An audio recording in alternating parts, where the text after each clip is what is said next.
Assalamualaikum warahmatullahi wabarakatuh. Selamat datang kembali di channel Pen Invasion, channel yang menyuguhkan video cerita bergambar seputar misteri. Simak terus video dari kami.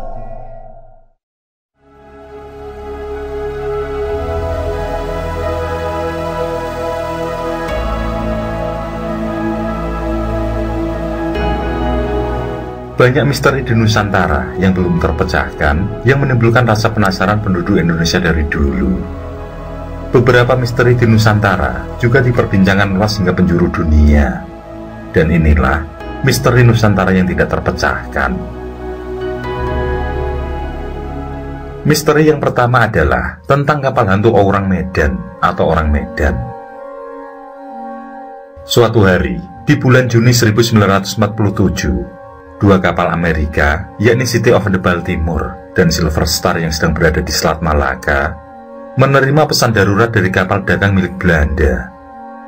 Seorang operator di kapal orang Medan mengirimkan kode Morse. Isinya, semua awak kapal, termasuk kapten, terbaring sekarat di ruang peta dan anjungan. Mungkin semua telah meninggal dunia. Kemudian kalimat terakhir diterima, "Aku akan mati."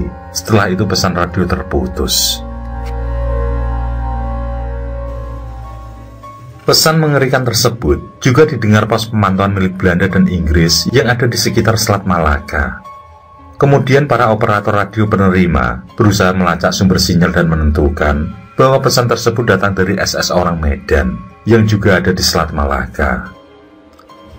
Kapal Silver Star adalah yang terdekat. Nahkodanya lalu memutar haluan mendekati lokasi orang Medan. Mereka menemukan kapal itu terapung-apung di lautan. Yang mengerikan, jasad-jasad para krunya bertebaran di dek, yang kesemuanya dalam kondisi mengerikan dengan mata terbelalak. Ekspresi ketakutan terlihat jelas dalam wajah-wajah beku. Tampak pula anjing kapal yang ditemukan mati.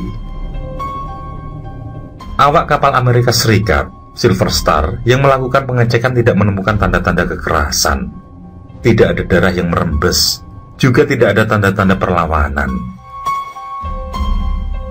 Kapten Silver Star memerintahkan supaya tali pengeret dipasangkan ke orang Medan agar kapal tersebut bisa ditarik di pelabuhan terdekat dan agar aparat bisa menyelidiki apa gerangan penebar maut di bahtera tersebut. Akan tetapi, sebelum niatan itu terlaksana, asap tebal mengepul dari bagian kapal. Disusul kemudian terjadi ledakan. Orang Medan pun tenggelam. Semua bukti-bukti karam ke dasar laut. Legenda orang Medan menyebar dari satu pelabuhan ke pelabuhan yang lain, dijadikan artikel majalah-majalah spesialisasi kisah misteri. Sebuah laporan resmi terkait kapal itu bahkan muncul dalam salah satu majalah Amerika Serikat, edisi Mei 1952. Hingga kini belum diketahui apakah orang Medan kisah nyata atau bohong belaka.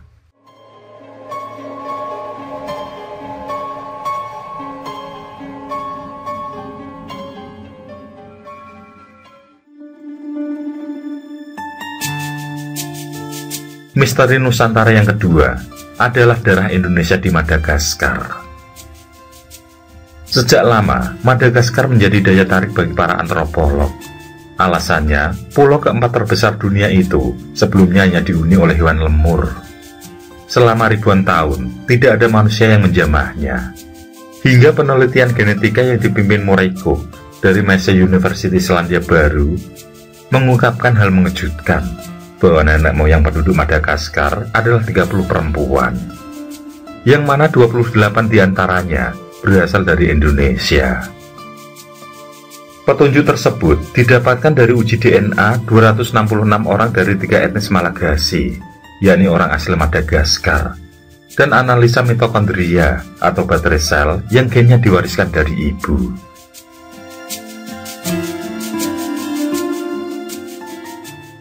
Para peneliti berkata bahwa hal yang tidak biasa tentang pulau ini adalah Madagaskar terletak sangat jauh dari Indonesia. Pulau ini juga dihuni ketika sebagian besar dunia telah berpenghuni. Para perempuan Nusantara itu datang ke pulau pesisir benua Afrika itu pada 1200 tahun.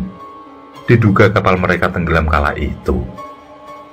Simulasi komputer juga menunjukkan pemukiman pertama di Madagaskar pada tahun 830 Masehi, saat yang bersamaan dengan berkembangnya perdagangan Nusantara di bawah kekuasaan kerajaan Sriwijaya yang berpusat di Sumatera.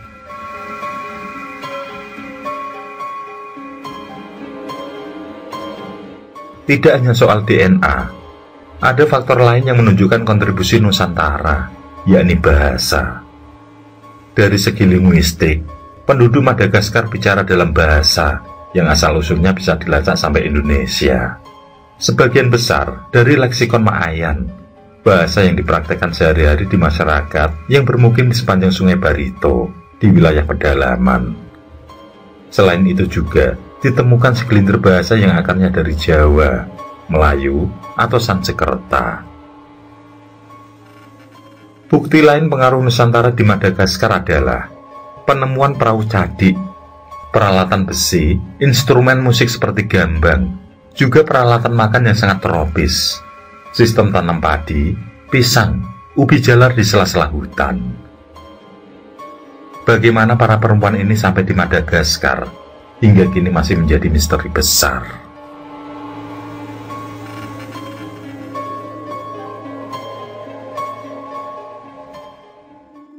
Misteri Nusantara yang ketiga adalah Atlantis. Apa yang diungkap Plato dalam dialog yang ditulis sekitar tahun 330 sebelum Masehi menjadi petunjuk yang memicu pencarian besar-besaran terhadap sebuah peradaban yang hilang, yakni Atlantis.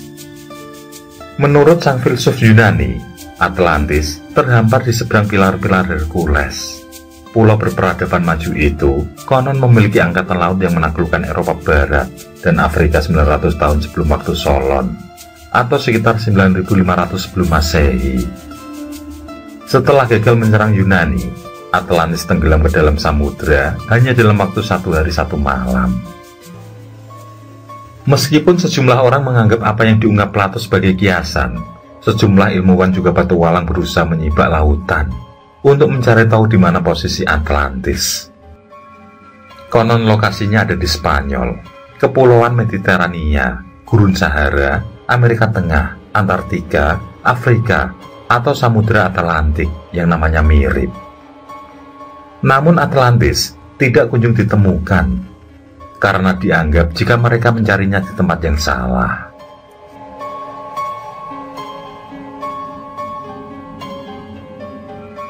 Seorang pria Brasil yang berlatar belakang fisika nuklir menunjuk bahwa Atlantis berada di Samudra Hindia, di belahan lain bumi, dan Indonesia sebagai lokasi persisnya.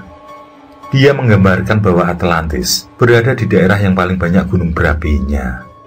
Dan faktanya, Indonesia terdiri dari ribuan gunung berapi yang berubah menjadi pulau-pulau. Indonesia juga pernah mengalami bencana letusan Gunung Krakatau dan Tambora. Bahkan Danau Toba di Sumatera adalah bekas salah satu kawah gunung berapi. Letusan beberapa gunung berapi secara bersamaan menyelimuti permukaan bumi, mencairkan es dan memicu ombak raksasa yang menenggelamkan Atlantis. Hal tentang Nusantara itu pun masih menjadi misteri yang tidak terpecahkan.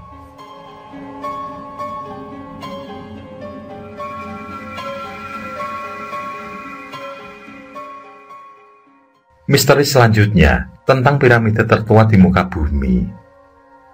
Pada tahun 1914, sejarawan Belanda N.G. Krom terpukau saat melihat situs megalitikum di permukaan sebuah bukit di Cianjur, Jawa Barat. Sang ilmuwan menduga sebagai kuburan. Sementara warga lokal mengira itu adalah istana Prabu Siliwangi yang gagal dibangun dalam waktu semalam. Sang sejarawan sempat menuliskan temuannya itu, namun kemudian situs itu sempat terlupakan. Pada tahun 2011, Gunung Padang kembali jadi pusat perhatian. Saat itu, temuan tim peneliti katastrofi purba yang dibentuk kantor staf khusus Presiden bidang bantuan sosial dan bencana mengungkapkan, apa yang dilihat N.G. Krom baru sekedar permukaan. Kata mereka, hal menarik sejatinya ada di perut Gunung Padang. Diduga, situs itu bukanlah bukit alami, melainkan sebuah bangunan buatan manusia masa lalu yang berperadaban maju, yang bentuknya punden berundak mirip piramida. Jika terbukti, bisa jadi Gunung Padang adalah punden berundak terbesar di dunia, dan bisa juga mungkin yang tertua. Diyakini situs itu dibangun antara 9.000 hingga 20.000 tahun lalu. Jika benar, Gunung Padang lebih tua dari piramida Mesir yang dibuat pada 5.000 tahun lalu. Di tengah kontroversi dan perdebatan, hingga saat ini para ahli terus berusaha membuktikan keautentikan Gunung Padang.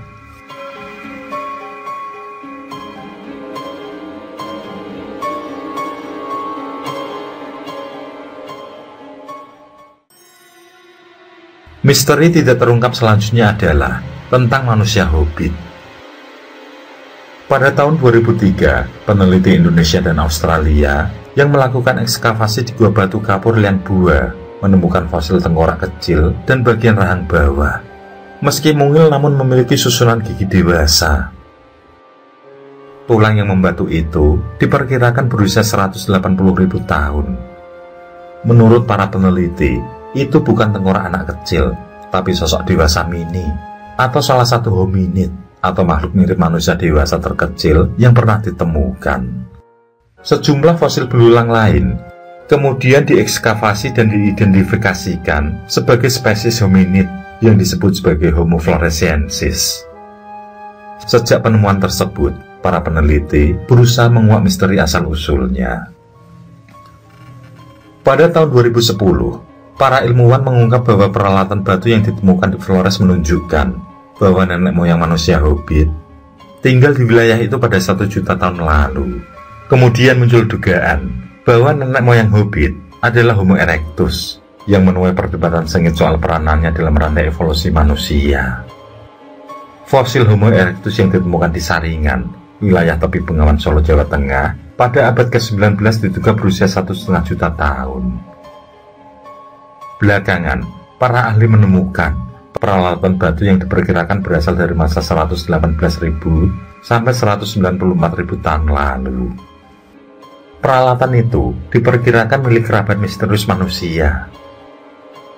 Namun bukan Homo erectus atau Homo floresiensis. Mereka sama sekali berbeda dan mungkin milik nenek moyang manusia hobbit. Muncul anggapan dari pimpinan studi bahwa kemungkinan ada spesies hominid yang sama sekali berbeda di Sulawesi sebelum manusia modern datang menggunakan perahu sekitar 50.000 tahun lalu. Para peneliti masih menguak tentang misteri tentang manusia purba yang membuat alat batu tersebut.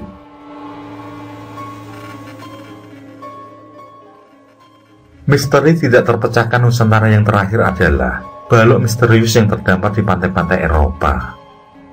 Benda persegi hitam mirip talenan terbawa ombak di seantero Eropa. Tidak ada yang tahu dari mana asal-muasalnya. Hanya ada petunjuk kata cipetir yang tercetak di permukaan kenyal itu. Salah satu orang yang menemukannya, yakni Tracy William, warga Newquay, Cornwall, Inggris, berusaha memecahkan misteri tersebut. Dia melacaknya dari kata cipetir tersebut.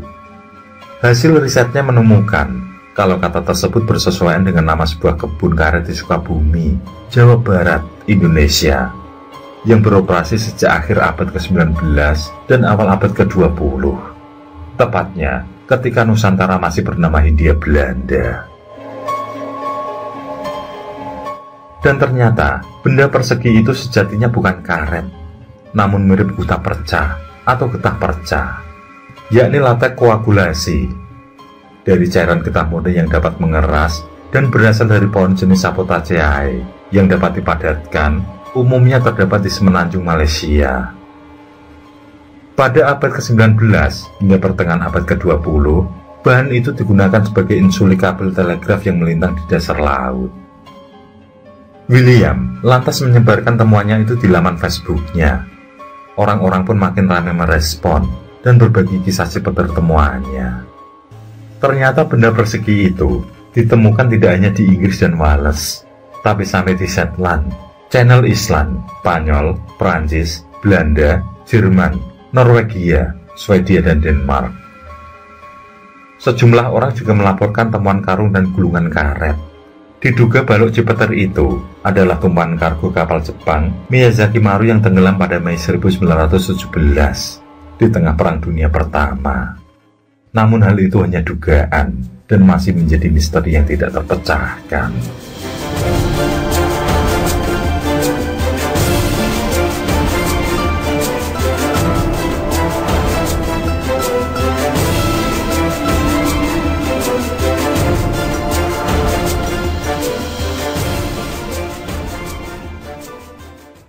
Oke, terima kasih. Semoga kawan-kawan terhibur, dan untuk ke depan, semoga channel ini bisa lebih baik lagi. Akhirul kalam, wassalamualaikum warahmatullahi wabarakatuh. Sesandingan hormat kali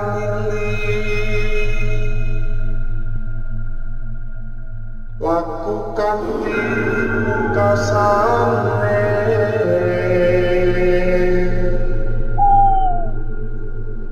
Anda kersanengku